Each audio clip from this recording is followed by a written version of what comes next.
Hey guys, welcome back to my channel for yet another amazing gluten-free recipe. Today I'm going to teach you how to make this super soft gluten-free cheesecake brownie bread. You can use it, make it like a regular bread brownie also. So let's get started. So in a bowl I have taken some oil, then I've added raw cane sugar. You can use any other sugar that you like. After that I've used my flax eggs. So one flax eggs I've used. So to make my flax egg, it is 1 tablespoon of your regular flaxseed powder and add 3 tablespoons of water. Mix it really well, and once it thickens up you can use it in your batter. Then I've added milk. So milk I'm adding little by little and I'm alternating it with my dry ingredients. Here I've added my dark cocoa powder and baking powder. You can use any other cocoa powder that you like. And then I'm going to add my oats flour little by little and alternate it with my milk. So if you don't want to use a regular milk, you can use almond milk, soya milk, any milk you like.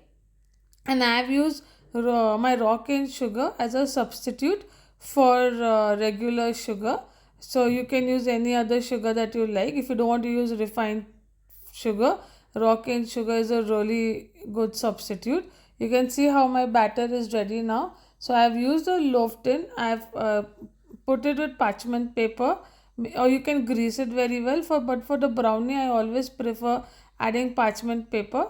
It just helps it to remove it very easily. And now I've kept that aside and we are going to make the cheesecake mixture. So I've taken 4 tablespoons of cream cheese and I've melted it. Then I've added my icing sugar and then I've added vanilla essence and milk. So it's going to be liquidy, and then we are going to add it on the brownie batter and we're going to do like a marble effect. The reason why I melted my cream cheese is that so that no lumps are left and it just mixes very well. Or generally you might have like big cream cheese lumps if you remove it from the fridge. And then I've used the toothpick to give a marble effect. I'm going to top it up with some chocolates. You can use dark chocolate, dark compound, any other chocolate that you like. And I'm going to bake it at 180 degrees for 20 to 25 minutes till the toothpick comes out clean. So you can see how beautiful the brownie bread looks right now. It's soft and it looks really good. It's just a little more darker because of the cocoa powder. And here you can see the texture.